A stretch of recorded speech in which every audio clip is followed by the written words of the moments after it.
আদ্রিতা বেশ পাকা গিন্নির মতো করে কথাটা জিজ্ঞেস করলো নীলকে। আসলে ও তো আর জানে না, কাল সন্ধ্যে থেকে ঘটে যাওয়া একের পর এক ঘটনাগুলো ভাবতে ভাবতে আনন্দে ক্রমশ আত্মহারা হয়ে উঠেছিল নীল। প্রত্যেকটা কাজেই অদ্ভুতভাবে ও সাকসেস পাচ্ছিল। আর এই সব ভাবনায় ডুবে থাকার জন্যই আদ্রিতার হোয়াটসঅ্যাপ মেসেজ নীলের চোখে পড়েনি। এই সরি সরি, আর হবে না, কথা দিলাম। কিন্তু আমায় এটা বলো, আজকে কি বাড়িতে থাকার প্ল্যান?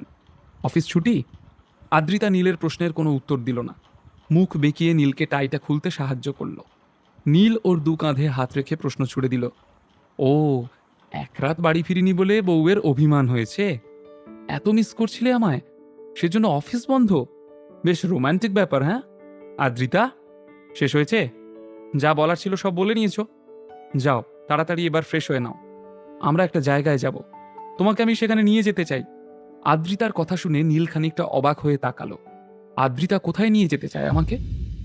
কোথায় যাবার কথা বলছে আদ্রিতা? ও কি আজ নীলকে নিজের মনের কথা বলবে? আসলে মায়ের ক্লাসমেটদের একটা রিউনিয়ন পার্টি আছে। মায়ের সকল বান্ধবীরাই ওদের ছেলে মেয়েদের নিয়ে পার্টিতে আসছে। তাই মায়েরও ইচ্ছে আমাকে নিয়ে যাবার। আমাকে ফোন করে মা বারবার যেতে বলেছে, তাই ভাবলাম তোমার সাথে যাই। আদ্রিতার কথা শুনে নীল দীর্ঘশ্বাস ফেলল। আদ্রিতার সামনে, নিজের বন্ধুবান্ধবদের সামনে সুযোগ পেলে চিত্রা আবারও নীলকে অপদস্থ করবে, এটা নীল জানে। বারবার এই অস্বস্তিকর পরিবেশে নিজেকে ইনভলভ করতে ভালো লাগে না নীলের। তাই আদ্রিতাকে অনুরোধ করল, আমাকে কি যেতেই হবে? আমি না গেলে কি ব্যাপারটা খুব খারাপ দেখাবে? নীলে, তুমি যেতে না চাইলে আমি তোমাকে জোর করব না, কিন্তু তুমি গেলে আমার ভালোই লাগবে। আমাকে না হয় ড্রপ করে ফিরে এসো। আদ্রিতার কথা শুনে মনে হচ্ছিল কেমন একটা স্ত্রী হিসেবে স্বামীর উপর দাবি করছে। নীলের বেশ আনন্দই হলো।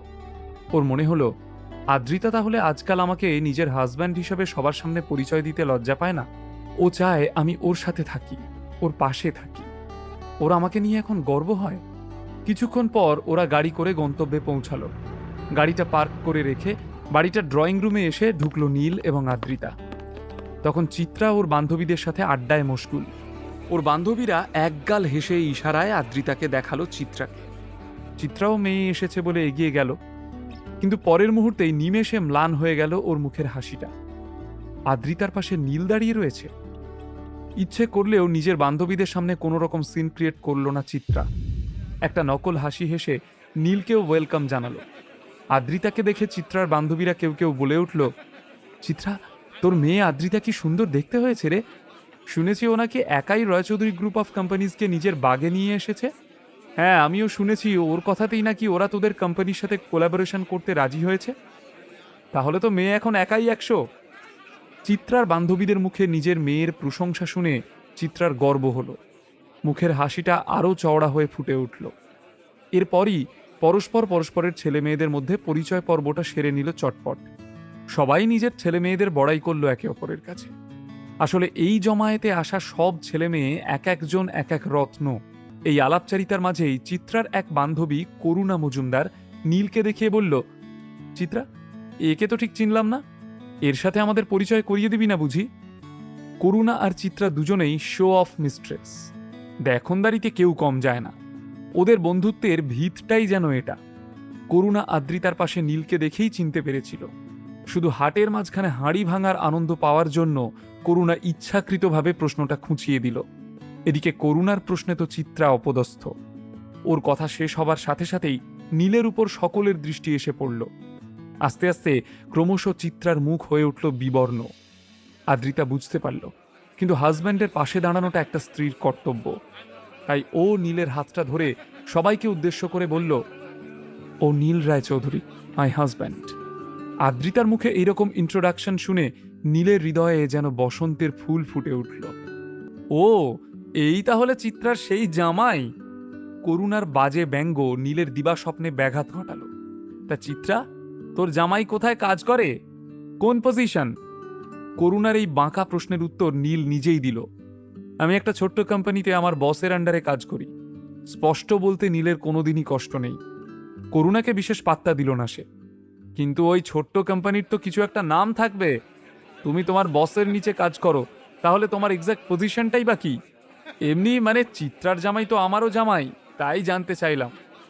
করুণা মিথ্যে আত্মীয়তা পাকিয়ে এখনো জলঘোলা করে চলল। চিত্রার মেয়েকে নিয়ে সবাই এত মাতামাতি করছে, মাথায় চড়াচ্ছে চিত্রাকে।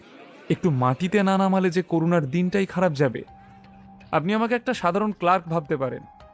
নীল বেশ গর্বের সাথে করুণার চোখের দিকে তাকিয়ে উত্তর দিল। নীলের কথা শুনে উপস্থিত সকলেই একে অপরের দিকে তাকালো। সকলেই কম বেশি ঘুরে ঘুরে নীলকে পরখ করে দেখছে যেন। করুণা আরও একটু মশলা ছড়িয়ে দেওয়ার জন্য মেকি সাপোর্টিভ হয়ে বলল, আহা, ক্লার্ক হও আর যাই হও, কাজ তো কাজই। আর টাকা পয়সা নিয়ে চিন্তা কি? যতদিন আদ্রিতা থাকবে ও তোমাকে সাপোর্ট করে যাবে। ও থাকতে আবার তোমার থাকা খাওয়ার অসুবিধা কোথায়? করুণার এই সমস্ত ভালো মানুষের কথা শুনে চিত্রার গা জ্বলে গেল। সত্যি মেয়েটারও বলিহারি যাই। এই নীলটাকে নিয়ে আসার কি দরকার ছিল? আমার ওকে বারণ করা উচিত ছিল। মনে মনে নিজেকেই বলল চিত্রা। এদিকে করুণার এই সমস্ত কথা শুনে উপস্থিত গেস্টদের এক্সপ্রেশন দেখে আদ্রিতার রিগ্রেট হচ্ছিল। নীলকে বেকার আমি এখানে নিয়ে এলাম। এখন সবার এই বাজে অসহ্যকর কথাগুলো মানুষটাকে শুনতে হবে। নীলের কথা ভেবে খারাপ লাগলো আদ্রিতার। করুণার খেলা এখনো শেষ হয়নি। সে বেশ সবাইকে জড়ো করে বলতে লাগলো, আপনারা সবাই আমার বাড়িতে নিমন্ত্রিত হয়ে এসেছেন, তার জন্য আমি ভীষণ হ্যাপি। আমি খুব আনন্দের সঙ্গে আপনাদের সবাইকে জানাতে চাই যে আসছে শ্রাবণ মাসে আমার মেয়ে তার নিজের জীবনসঙ্গীর সাথে বিবাহ বন্ধনে আবদ্ধ হতে চলেছে। করুণার কথা শুনে উপস্থিত সকলেই খুব জোরে হাতে তালি দিয়ে কনগ্রাচুলেশনস জানালো। এরপরই করুণা ওর ভাবি জামাইকে ডেকে আনলো। রঞ্জিত, এসো এসো, এখানে এসো। এই হলো আমার জামাই। প্লিজ রঞ্জিত, তুমি নিজের ইন্ট্রোডাকশনটা সেরে ফেলো। বিনামূল্যে গল্প শুনতে নিচের ইনস্টল বাটনে ক্লিক করুন এবং পকেট এফএম ডাউনলোড করুন। লিঙ্কটি রয়েছে ডেসক্রিপশনে।